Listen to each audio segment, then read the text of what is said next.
سید نور زمان نقشبندی شاذلی کے لیٹسٹ بیان سننے کے لیے سید نور زمان نقشبندی شاذلی چینل کو سبسکرائب کریں۔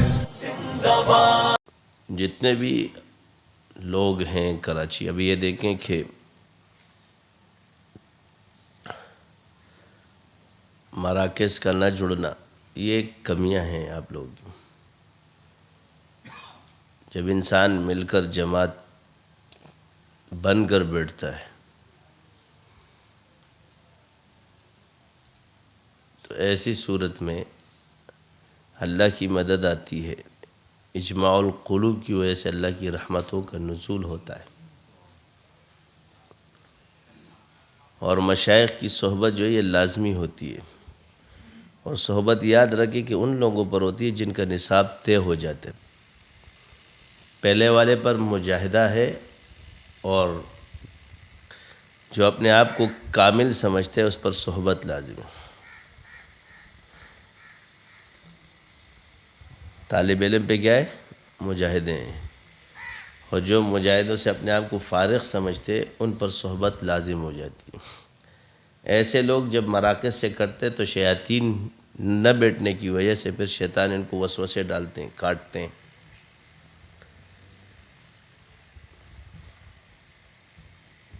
یعنی پچھلے اس میں آپ نے صرف آپ کے لانڈی اور کورنگی میں جب جلسہ ہو رہا تھا تو آپ کے کتنے افراد تھے اور آپ کے مرکز میں کتنے افراد ہوتے ہیں، اس کا فرق آپ لوگوں کو پتہ ہونا چاہیے۔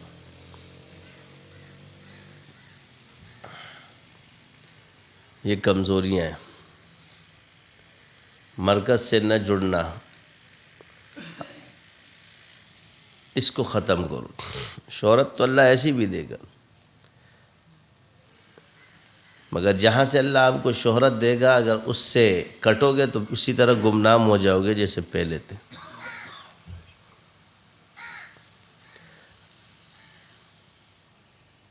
اللہ نے اس سلسلے میں یہ راز رکھا ہے۔ اسی طرح معاملات کی درستگی کو مضبوط کر لو، کیونکہ یہ غیب کے خزانوں کو کھولتا ہے۔ جتنے آپ کے معاملات درست ہوں گے آپ پر اللہ کی مدد آئے گی، غیب کی مدد آئے گی۔ امانت میں خیانت مت کرو، کسی کے دوسرے کے مال کو مت دیکھو، بھلے تمہارے جیب میں روپے بھی نہ ہو۔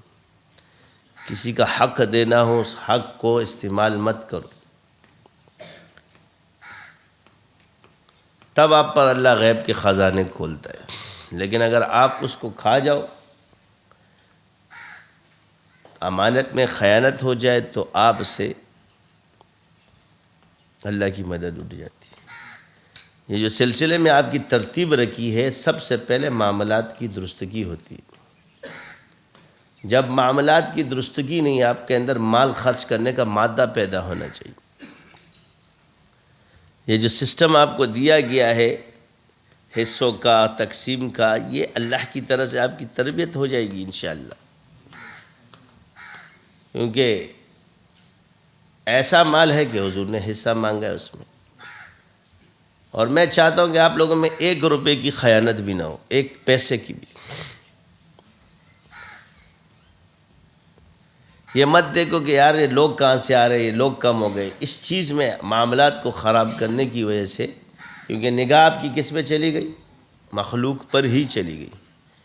یہ نہیں کہ بھئی مخلوق پر کسی کی نظر ہو، اس کے لیے وسیلہ جائز ہے، مگر نظر اللہ پر ہونی چاہیے۔